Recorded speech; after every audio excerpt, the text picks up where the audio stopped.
What has been your worst experience flying in a plane?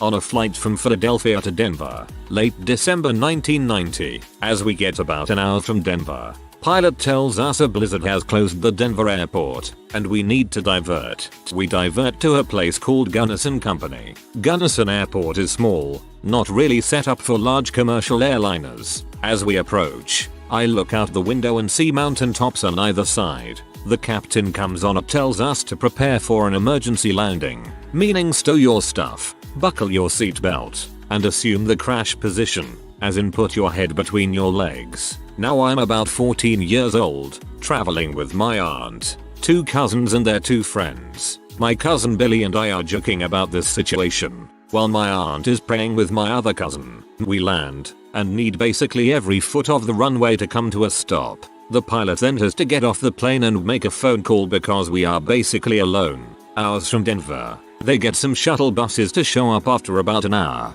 Then we begin the 6-hour ride to Denver. That was a long butt day. We ran into one of our neighbors on a flight going home. He was put next to her old lady who used him as a pillow, then ordered a Coke and spilled it on him, then got coffee and spilled it again, and then another coffee and spilled it on him again. He flipped out and was moved into our seat row. About 6 years ago I was sitting on the plane and I suddenly felt a tickle in my throat. It just wouldn't go away. I'd cough and cough and cough. Nothing. The only thing that helped was ice chips. But even then I couldn't stop, it was miserable. That night I woke up in the middle of the night with 2 swollen eyes, swollen lips, hives all over my body, hot joints, and a tight chest. I was having some severe allergic reaction to something, which means that on the plane, my throat was closing and I just didn't know it. Of course the ice chips helped because they were keeping the swelling down. What's weird is that has never happened before or since then, and I'm not allergic to anything that I know of. 20,000 featuring the O2 masks come down. Looming silence from the crew. Finally, the pilot comes on and says lots of electrical systems are out and we're landing at a small airport in 9 minutes. The descent was on full air brakes, which made the flight loud and shaking, with kids screaming because their ears were hurting. Parents screaming at their kids to blow while holding their noses. Adult behind us slapping his thighs shouting endlessly, oh no, on number. But, we got an $8 voucher for lunch at the airport while we waited for a new plane. $8 in airport food, that's like half a bottle of water and 3 almonds. Turbulence so bad, just before landing in LGA, that the flight attendants screamed in horror. They do this for a living, so naturally, I shat my pants. Flying advice from my dad has always been you'll know you're screwed if the cabin crew looks scared. I was on a nighttime flight 15 years ago. All of a sudden, the cabin lights are turned on to full blast and the captain makes an announcement. You may be smelling a noxious odor. We have an electrical fire on board, and can't be sure how quickly it might spread. We are being diverted to the nearest airport and will be executing an emergency landing in 15 minutes. Please give your attention to your flight attendants as they instruct you on proper crash landing procedure. I would have thought there would be hysteria, but everyone became deathly quiet. I had my 11-month-old with me and was advised to hold him in my arms and assume the crash landing procedure as best as possible to shield his body with mine. Everyone on that plane thought we were dead. I was talking quietly to my baby, pointing out the window at the earth below and telling him how beautiful it all was. I didn't want him to die scared. After about 10 minutes and no catastrophic failure, we all began to relax a bit, thinking that the fire was contained or spreading extremely slowly. We all positioned ourselves for a crash landing. The tarmac was ablaze with the flashing lights of fire trucks, ambulances, and police vehicles, all in preparation for a worst-case scenario. We landed smoothly and without incident. Thank God. That was a really bad 15 minutes. There was a book written by a lady that spoke at an emergency management conference I attended, who talked about how people don't typically panic in dangerous situations. Instead, human nature is to normalize a bad situation, sometimes to their own detriment. Not my story, but one from my father. He was flying in Russia and there was a terrible storm during the flight and obviously it caused extreme turbulence. Then the captain turned on the PA system and told everyone, "This is Captain Besmertny speaking. We are passing through some light turbulence, so please fasten your seatbelts," in the most monotonous voice possible. Just to note, the name Besmertny translates in Russian to undying. Also, a lightning strike hit the wing, which was pretty scary. I flew on an Italian airline one time, and whenever there was turbulence the pilot would come on and say something lengthy and presumably reassuring in Italian, and then something cryptic in French, and then follow it up with an extremely truncated statement in English. It'd be a whole paragraph in Italian, several sentences in French, and then it'd be plane shake for a while. Fasten belt now. This was when I was 10-11 years old. Went on a 9-hour flight and had the middle seat. An older woman sat in the window seat and had a horrendous smelling perfume on. The kind that gives you a headache in the first 10 minutes. She went to the restroom and reapplied her perfume every couple of hours. The smell plus turbulence was enough for me to throw up for the duration of the flight. For years after, I was so scarred that I took motion sickness pills every flight, only to realize I didn't have motion sickness. It was just that old woman's horrible perfume. This happened to me as an adult, and it triggered a 4-day migraine. The woman sprayed the perfume directly on herself in the cabin initially until I begged her to stop. Then she switched to an obsessive bathroom drenching every hour for the rest of the flight. It was torture. 6-hour flight to the west coast. Plane was very hot inside. Had 2 small kids behind me screaming and kicking the whole time. The row was 3 seats wide. My row was 3 sweaty fat people, myself included. I had the window seat. Behind us was the mother on the aisle seat with a toddler in her lap. The toddler would screech every couple minutes and would run up and down the aisle. The 2 older kids behind me spent most of the flight climbing on my seat and playing in the floor, hitting my seat. Their names were super basic names like Jaden and Braden. I learned through the non-stop arguing and screeching fights. The mom did nothing the entire flight, even with requests by the staff. She only said, "This is why daddy doesn't want us to visit." 12+ hour flight, middle aisle on a 747. The seat recliner was broken. The guy next to me took his shoes off and his feet stank. The woman to my left spilled orange juice on me, and the headphone plug for the in-flight entertainment was broken. I did get extra potato chips as a compensation for the seat problem, though. You should have complained about the broken plug. One time my entire screen was broken and they moved me to first class for a transatlantic flight. It was incredible except for the fact that they forgot to feed me, but I'll take it.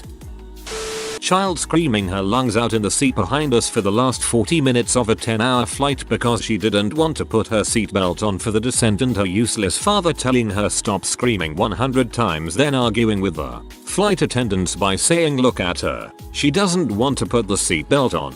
There's nothing I can do." The saving grace was one very sassy male flight attendant who would walk by every 2 minutes and just say, "Be the parent" to the father and then continue walking. It was hilarious.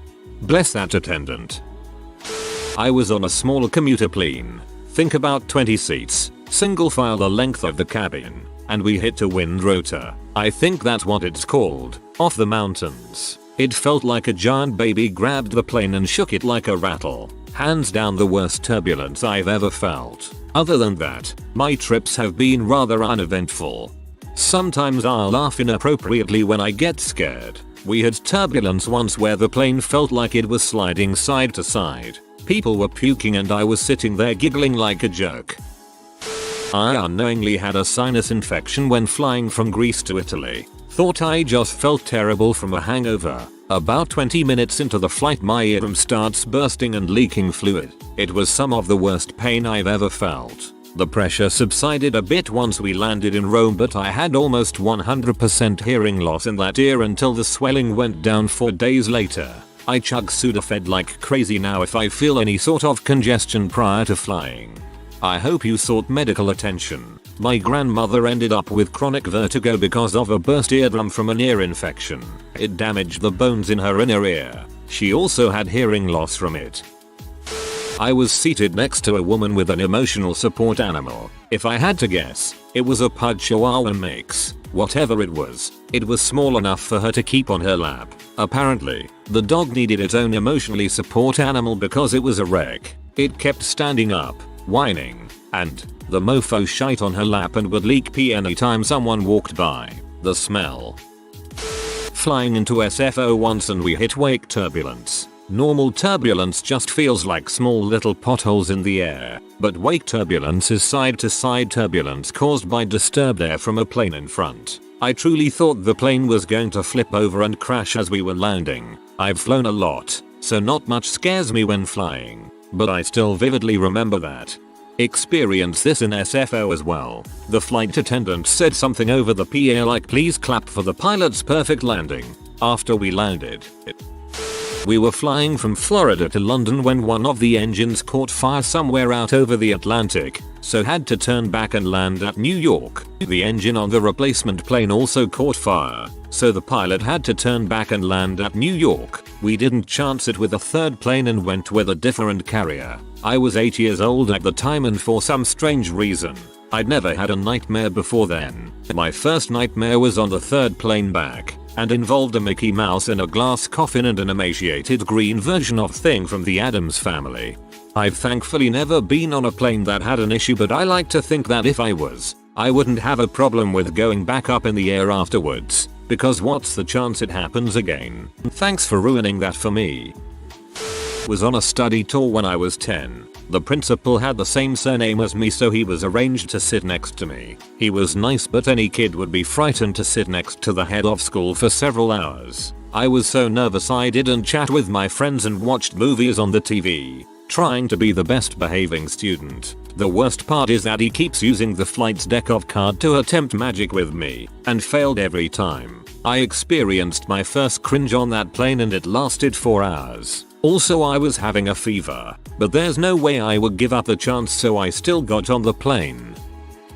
I had a lot of ear problems as a kid that required multiple surgeries. I figured out on my first flight at age 19 that my ears could still bother me when the worst ear pain of my life hit me during the descent. Since then I figured out how to make them pop, making it less of an issue. But I was unprepared that first time and spent quite a bit of time holding back tears until my ears popped on their own a few minutes after landing.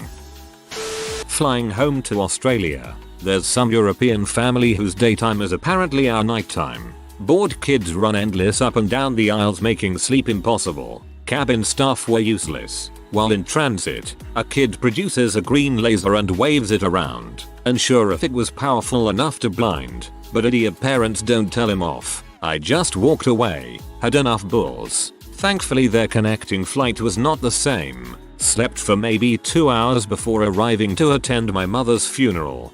I'm sorry for your loss, and that was just icing on the cake. I was seated in the front row, bulkhead seat, as the plane began takeoff and the G-force hit one of the ovens in the wall in the galley just in front of me and to the right ejected from its usual place and crashed to the floor, tumbling into my leg. The oven was filled with empty metal trays, so the sound it made upon crashing to the floor was unlike any noise one might expect during takeoff. It was immediately followed by screams, utterances to an assortment of deities, and the sound of collective defecation as the unwashed masses behind me envisioned all manner of catastrophe unfolding. The ovens are modular and simply slide in and out for replacement, but they are held in place with screws. The previous flight had oven issues, so maintenance arrived and replaced the oven. They failed to reinstall the screws. My first flight ever. Immediately after landing, a woman who was clearly intoxicated screaming about how she needed to get her dog off the storage under the plan. She started pushing people out of the way and engaged in a physical altercation with another flyer. Needless to say, she was arrested. As if the 3-hour flight wasn't enough time on the plane, we had to wait for all this to go down prior to exiting. Oh god, when did flying become such a trash magnet?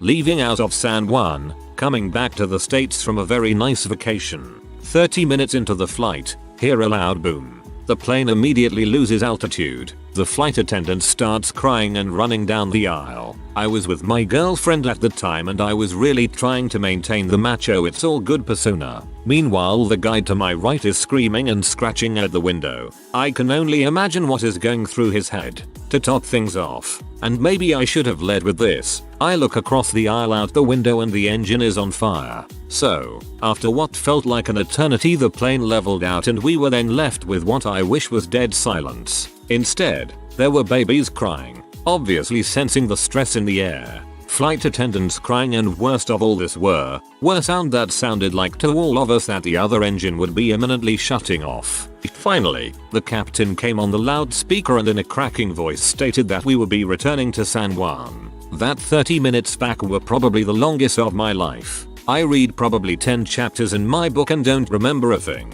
I do remember looking for someone who seemed to be unfazed so it would help me calm my nerves, and I noticed a gentleman 2 rows up across the aisle who seemed to have his stuff together, but I realized afterwards when I had time to reflect that he looked at the same page of his newspaper for the entire 30 minutes back and didn't move a muscle. The finale, the landing. Believe it or not, we landed without incident. There were a multitude of fire trucks and ambulances waiting for us on arrival. There was the obligatory clapping when we came to a stop, but this time it was different because people who were strangers an hour earlier were hugging and crying together. So we get off the plane. You're gonna hate me, but I just don't remember if we took the bouncy house slide down. It's been 15 years and it was a lot to process that night. We get into the concourse off the walkway and I'm not quite sure what I was expecting, but what we got was one gate person working at the airline who said yeah, the same thing happened last week to one of the other flyers. Also, I found the flight attendant who went flying down the aisle and I shared with him that I was always taught everything is okay and normal. Just watch the flight attendants and you'll see. And when he did that I knew we were in trouble. He then proceeded to tell me he never did that and stormed off. They paid for one sleepless night in a hotel in downtown San Juan. We went to a tapas restaurant and I tasted nothing. We woke up and boarded the same airline early the next morning. It was terrifying. Thanks for letting me unload this. Hell, you've a memory. Finally, something I can answer. I was headed to the Philippines on a 2-week vacation with my cousin. We were in San Francisco waiting to board. Our plane got delayed 4 hours. That's just the start. Finally, after boarding, they had overseated the plane and no one was volunteering. So they started to force people off the plane and I had been chosen. After some arguing and negotiating, me and my cousin thankfully stayed on the plane. After taking off and eating our dinner on the plane, the lights got turned off. As the flight attendant was navigating the cabin and handing out drinks, she tripped over someone's foot in the aisle and spilled beer over me and my cousin. After getting cleaned up and into clean clothes, almost everyone was asleep as we were in the middle of the Pacific Ocean. It was roughly 3 AM at this point. I can never sleep on planes, so I was wide awake. I decided to go brush my teeth and use the restroom. Being a multitasker I am, I was using the restroom while brushing my teeth. I know it's unsanitary,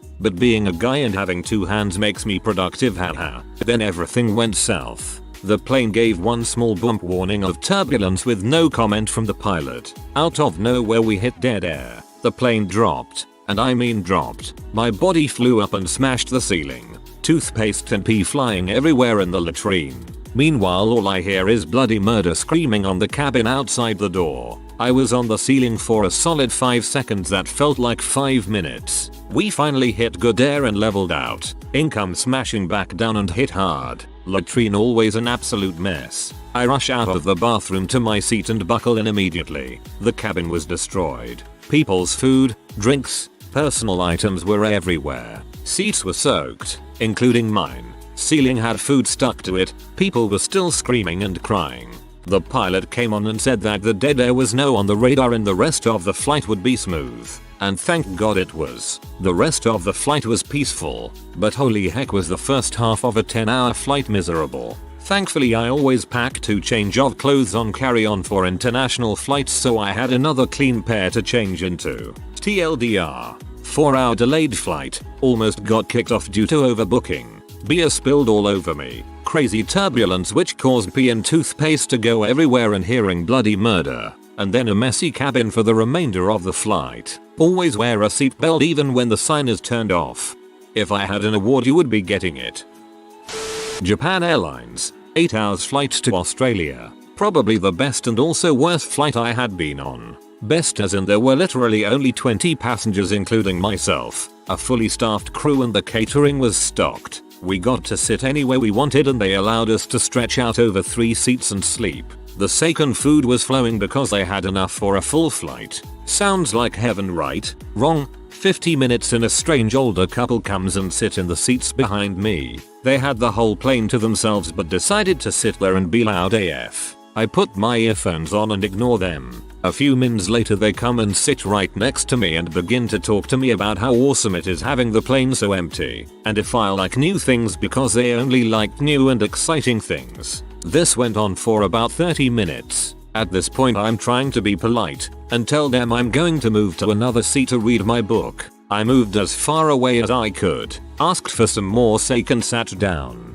Wouldn't you know it, 10 minutes later, there's the old couple again sit right next to me. This time the crew were handing out food, so they just decided to come over and have it with me and keep talking about their incredible book they had read called The Matrix. I get a 1.5 hour lecture on why Dragonair is evil, and how the moon is hollow and sounds like a bell when you ring it. I try to eat my food in peace while they go on about new and exciting things. After a couple of times moving to a different seat, and them not getting the hint I just wanted to be left alone, I gave up and I told them I was going to watch a movie, but the guy kept interrupting me every chance he got, and to top it all off, his wife was doing this weird chicken dance in front of me every 30 minutes to avoid getting DVT. I will never forget it and it will haunt me for the rest of my life. Last hour of the flight they fell asleep and I legged it to a seat right at the back in a random place and finally had peace. Empty plane ride was already ruined, so I just ordered more steak and made the most of it. That blows, dude. Child screaming so intensely for 3 hours that alcohol was camped to 3-4 full rows of passengers. I've never heard anything like it since. Paid extra to have an emergency row seat on a 7-hour flight to London once. I got to my seat and there was a life raft attached to the door that took up all of my knee space. It was worse than having a regular seat and I had been charged extra for it. Needless to say I did not enjoy my flight. I was able to complain about it later and get the upgrade refunded. The experience still sucked. 15 minutes from landing was sitting near the wing. Overhear someone sitting near the other wing saying that smoke is pretty thick. Everyone starts panicking by acting calm even though on the inside people's hearts were beating. Had Subway for lunch. Food poisoning kicked in just as we were about to take off. Flight was from Christchurch, New Zealand to Dubai, plus 10-hour flight. Threw up for the whole duration of the flight. I sincerely apologized to the two kind French ladies who had to tolerate me spewing vomit for the whole flight. Hope you're doing well out there. Oh, and the 2-day layover in Dubai was absolute heck. Had Subway for lunch. Yep, some of that meat sits there for a long time. Considering everyone else, I'm extremely lucky. Worst I had was being kind and offering my seat so a family could sit together and spend the next 12 hours being kicked in the back by the little crap sitting in the seat I had originally. On a flight from Warsaw, WI to Chicago, I was on a small regional jet. I was talking to my co-worker in the seat across the aisle as we approached Chicago. One moment I'm looking face to face with him, then suddenly I was looking down at him. Right after that, I was looking up at him. We finally settled back into a normal cruising pattern, but it was a scary WTF just happened moment. I don't think we came close to rolling over, but it sure as heck felt that way. When we arrived at O'Hare, where I considered kissing the tarmac, a fellow passenger suggested that we'd somehow been caught in the wake of a larger jet. Sounded plausible but not terribly reassuring. The best moment occurred after the pilot brought the plane back under control. The cabin was deadly silent, and the captain opened his microphone, cleared his throat, and said, "Sorry, he was a man of few words, I guess." About to board a flight back home. Reading these comments is giving me anxiety. You guys have gone through things I didn't think were possible. Really bad ear infection. I was crying during the plane's ascent and descent because of how much they hurt. My dad and brother were both comforting me throughout so it wasn't all bad. Similarly, I had a sinus infection and during the climb and descent I felt like someone was twisting an X-Acto knife in my ear. They had to do an emergency landing during a snowstorm after running out fuel because we flew in circles for 3 hours waiting for the storm to clear at any nearby airports. Eventually they had to land in zero visibility. I couldn't even see the wing out the side of the plane. The landing felt like a car accident and then we overshot the runway and ended up parked in a farmer's field. On the plus side, we got to use the slide and I rode in the fire truck back to the airport, and since I was 14 at the time, it was the greatest day ever. But yeah, looking back, we could have easily been killed during that landing, and to this day I still get super tense during landings. Got moved to a smaller plane. Hit scary turbulence. Men were standing up. The calmest person was an Amish woman reading or sewing. We were flying on a night flight from Germany to New York, and the flight couldn't have gone any better. We were descending into JFK, nighttime, and the back wheels touched ground, then the nose, and everyone started clapping. Then 2.2 seconds you just hear the engines go full throttle and we took right off. You can see the terror and panic in people's faces. I was with my cousin who suffers from panic attacks as is, so this triggered it instantly. The flight attendants didn't seem to have any idea either. I immediately thought it was being hijacked. We flew around in circles for 10 minutes before the pilot came on the PA and pretty much said, "Our apologies about that. We were landing on a takeoff runway." I think about what could have happened very often as I fly pretty frequently. If you are new to the channel, you can subscribe. I publish new videos every day. Until then, check another video.